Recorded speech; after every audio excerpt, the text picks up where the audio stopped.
नमस्कार, फाइटर समाचार में आपका स्वागत है। पेश आज 2 जून शाम 4 बजे राजस्थान की खास खबरें। ईरान ने क्षेत्रीय तनाव के बीच अमेरिका के साथ चल रही अप्रत्यक्ष वार्ता को कथित तौर पर निलंबित कर दिया है। ईरानी समाचार एजेंसी तस्नीम के अनुसार तेहरान ने मध्यस्थों के जरिए वाशिंगटन के साथ संदेशों का आदान प्रदान रोक दिया है। यह फैसला इजरायल द्वारा लेबनान में किए जा रहे लगातार हमलों से नाराज होकर लिया गया है, जिसे ईरान सभी मोर्चों पर युद्ध विराम का उल्लंघन मान रहा है। ईरानी विदेश मंत्री अब्बास अरागची ने साफ किया कि यह उल्लंघन के परिणामों के लिए अमेरिका और इजरायल जिम्मेदार होंगे। दोनों देशों के बीच 28 फरवरी को शुरू हुई लड़ाई 8 अप्रैल को अस्थायी सीजफायर के बाद रुकी थी, जिसके बाद पाकिस्तान में मध्यस्थों के जरिए बातचीत चल रही थी। इस वार्ता के टूटने से दोनों देशों के बीच फिर से युद्ध शुरू होने और हॉर्मुज जलडमरू मध्य में सख्ती बढ़ने का खतरा गहरा गया है। सुप्रीम कोर्ट ने 21 जून को होने जा रही नीट यूजी 2026 पुणे परीक्षा को सीबीटी मोड यानी ऑनलाइन कराने के लिए निर्देश देने से साफ इनकार कर दिया। यानी अब यह परीक्षा पेन पेपर मोड यानी ओएमआर शीट से ही होगी। जस्टिस पीएन नरसिम्हा और जस्टिस अरविंद कुमार की बेंच ने साफ किया कि परीक्षा के लिए कम समय बचा है। ऐसे में देश में तुरंत कंप्यूटर आधारित परीक्षा की व्यवस्था बनाना मुश्किल होगा। अदालत ने परीक्षा अधिकारियों पर दबाव और व्यवहारिक दिक्कतों का हवाला देते हुए कहा, परीक्षा रद्द होने के बाद प्रशासन के सामने वैसे ही दबाव और चुनौतियां हैं। वर्तमान परिस्थितियों में परीक्षा का तय फॉर्मेट नहीं बदला जा सकता। हालांकि नेशनल टेस्टिंग एजेंसी ने अदालत में हल्फनामा देकर साफ किया है कि वह अगले साल से नीट परीक्षा को कंप्यूटर बेस्ड मॉडल पर ले जाने की पूरी तैयारी कर रही है। केंद्र सरकार लोगों का जीवन सरल बनाने के लिए एक नया डिजिटल हाइब्रिड सिस्टम लाने की तैयारी कर रही है, जिससे सिंगल लॉगिन के जरिए रोजमर्रा और परिवार की आवश्यकताओं से जुड़े सरकारी काम ऑनलाइन निपटाए जा सकेंगे। इस क्रांतिकारी सिस्टम में सिंगल लॉगिन एक्सेस के लिए आधार कार्ड नंबर का उपयोग आईडी के रूप में किया जाएगा। शुरुआत में यह व्यवस्था स्वैच्छिक होगी, जिसके तहत आधार नंबर के सत्यापन और सर्टिफिकेशन के बाद लॉगिन आईडी जनरेट होगी। इस हाइब्रिड नेटवर्क और बिजली पानी का बिल भरने, टैक्स संबंधी दस्तावेज नामांतरण और जन शिकायत जैसी 13 सेक्टर की 50 सरकारी सेवाओं को शामिल किया जाएगा।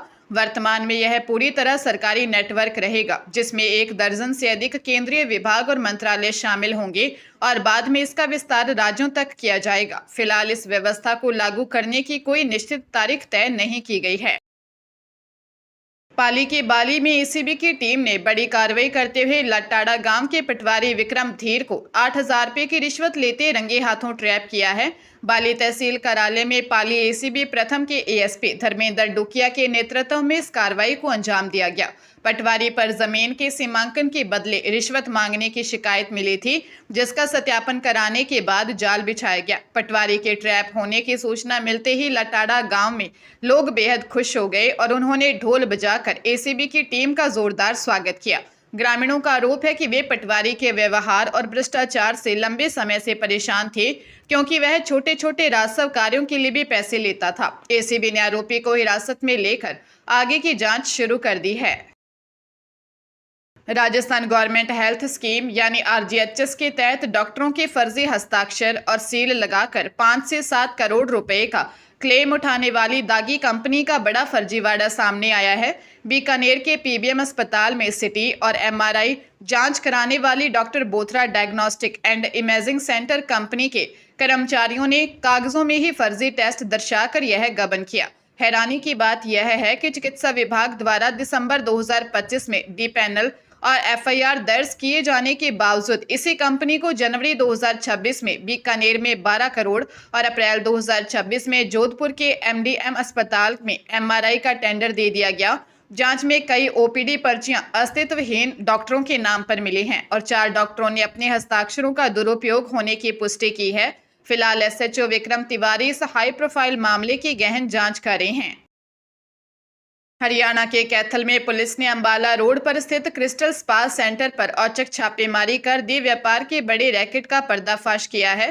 पुलिस को गुप्त सूचना मिली थी कि स्पा सेंटर की आड़ में जिले के बाहर से युवतियों को बुलाकर अनैतिक कार्य करवाया जा रहा है। इसके बाद डीएसपी वीरभान के नेतृत्व में सिविल लाइन थाना और महिला थाना पुलिस की संयुक्त टीम ने वहां अचानक रेड मारी। कार्रवाई के दौरान 3 अलग-अलग कमरों से 3 युवक और 3 युवतियां संदिग्ध हालत में मिले। पुलिस ने सेंटर की संचालिका सहित सभी आरोपियों को हिरासत में ले लिया है। भीड़ के गुस्से से बचाने के लिए युवकों को दूसरे रास्ते से थाने ले जाया गया। डीएसपी ने बताया कि आरोपियों के खिलाफ अनैतिक व्यापार निवारण अधिनियम के तहत मामला दर्ज कर पूछताछ की जा रही है ताकि पूरे नेटवर्क का पता लगाया जा सके। कांग्रेस नेता राहुल गांधी ने पुष्कर में आयोजित कांग्रेस के 10 दिवसीय राष्ट्रीय चिंतन शिविर के समापन सत्र में प्रदेश अध्यक्ष गोविंद सिंह डोटासरा और नेता प्रतिपक्ष टीकाराम जूली की जोड़ी को जय वीरू जैसा बताया। उन्होंने कहा कि यह जोड़ी लंबी चलेगी और अन्य राज्यों के लिए एक बड़ा उदाहरण है। शिविर के दौरान राहुल गांधी ने राजस्थान और दिल्ली के 65 जिला अध्यक्षों व प्रदेश पदाधिकारियों को संबोधित करते हुए स्पष्ट किया कि आगामी चुनावों में टिकट वितरण में जिला अध्यक्षों की भूमिका बेहद अहम रहेगी। उन्होंने मजबूत कार्यकर्ताओं को भविष्य में अच्छे पद और प्रमोशन का भरोसा दिया। इससे पहले किशनगढ़ एयरपोर्ट पहुंचने पर पूर्व मुख्यमंत्री अशोक गहलोत और सचिन पायलट सहित अन्य वरिष्ठ नेताओं ने उनका स्वागत किया, जहां विधायक विकास चौधरी ने उन्हें हल भेंट किया।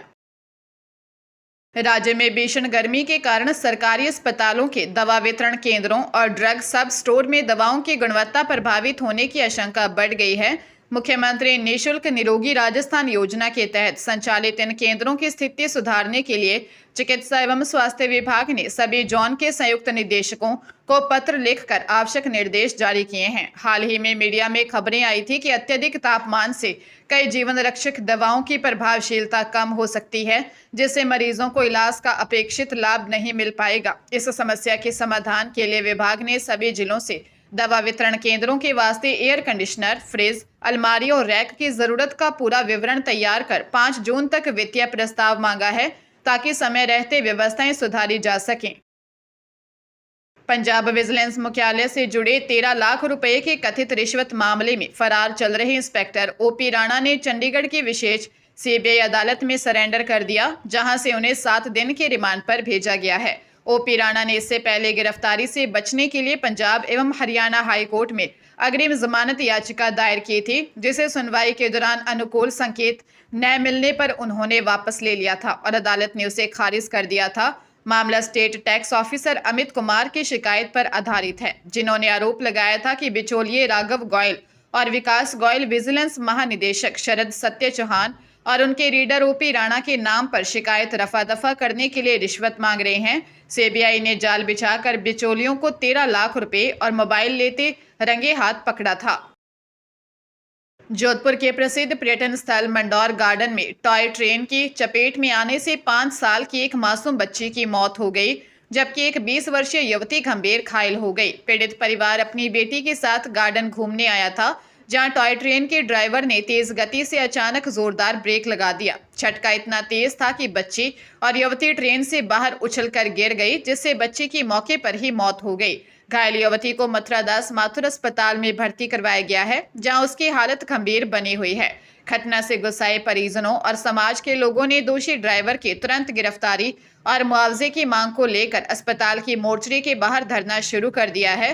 प्रशासन की बेरुखी से नाराज प्रदर्शनकारियों ने मांग पूरी होने तक शव उठाने से साफ इनकार कर दिया है।